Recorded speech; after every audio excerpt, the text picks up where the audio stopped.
don't think I'm free that weekend. I'm gonna go squirrel hunting with my grandma, actually. Come on, everyone's invited. I don't know if I really want to go. It's for a great cause. What cause? 5P- Society. What's that? This song knows all about it. Come on.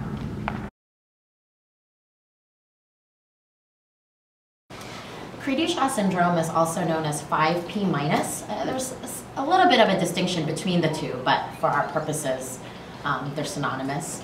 But basically, it's a rare chromosomal disorder where on her 5th chromosome, a portion of it is missing. It's been deleted, and that's where the name came from, 5P-. And the reason why it's also known as cri-du-chat, or cry of the cat, is that for the particular region of the chromosome that's missing, one distinguishing feature between people who have this syndrome is that their cry sounds like a little cat. And it's more when they're newborns. Her voice is more high-pitched right now, but her cry doesn't sound like a cat anymore. But when she was first born, you close your eyes and you swear there's a kitten in the room. So, but some of the characteristics of people that have been diagnosed with 5P- or cri-du-chat syndrome are intellectual disabilities and developmental delays, low muscle tone, which is why she rolled over late when she was a baby, and she sat up late when she was a baby. She's walking, which is a huge milestone. Some people with the syndrome never walk, never talk, and just need lifelong support. And so it's a spectrum disorder, and we're still not sure where on the spectrum she'll fall, but every milestone she reaches is a celebration for us. So she attends preschool right now, and of course there's not a lot of curriculum going on, but a lot of learning through play.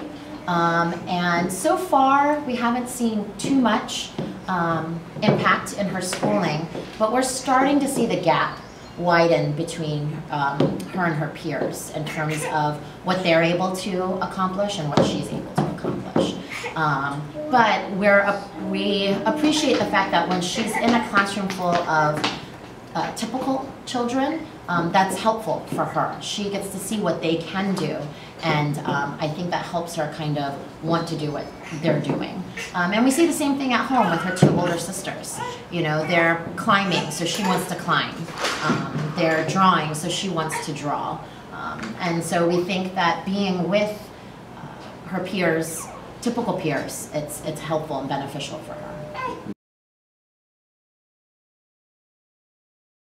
Initially, it was a lot of, I would say we actually went through a period of mourning. It was pretty devastating at first to get that diagnosis. But then we're beyond that now, and we're at the point where we just want to think, okay, what's the best that we can give her? We want to make sure she has all the opportunities possible that can be given to her. And so early intervention is a big focus for us right now. So she goes through physical therapy twice a week and speech therapy. And that's also related to her hearing loss. You can see her hearing aids. But making sure that she gets as much support as she needs.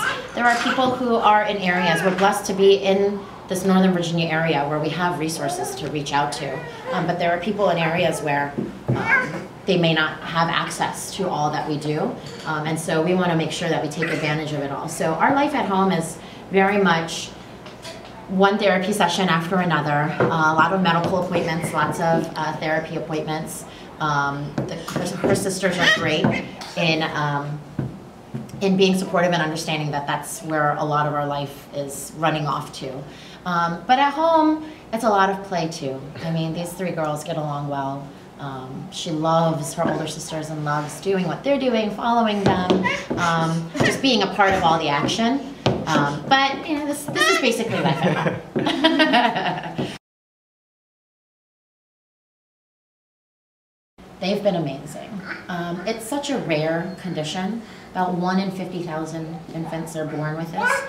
And if you want to have some sort of comparison, there's about 1 in 800 infants born with Down syndrome, which is similar. It's a chromosomal disorder. It's something you're born with, not a disease, you know, but just who you are. It's who you are, right? And so 1 in 50,000 versus 1 in 800. So it's so rare that her doctors missed it for a long time. And it wasn't until we got blood testing done to find the actual part of her chromosome that was missing. Not yet, baby. Okay. And so the society was amazing. When we found them online, it was just nice to know there were people that understood exactly what we're going through, from the devastation and the mourning period, and then okay, what do we do now, you know? And so they were a huge support for us, a source of information. Like I said, the doctors at first, you know, they missed it all, and so they're kind of learning it as we were learning it. But the society are filled with members, of family members, of parents, of people who have been going through it, who have gathered all that information already. So they were a wealth, a source of knowledge for us, of information, as well as support, knowing that they know exactly what we're going through. And so for us, like, I don't know if we would be where we are in terms of mentally being at that path where we're just like, okay, we're ready to go. What do we do now? Versus, you know, without them, maybe we'd still be in that devastation period and just kind of like hands up, not knowing what to do, you know? And so we're so grateful for them. We really are. Well, you're kind of witnessing some of it, and it's just climbing all over. She's a typical toddler in that sense, just getting into everything and playing. So. Thank you guys for taking the time. Nice to meet you, Josie. Nice to meet you too. Hopefully it was entertaining as well as informational.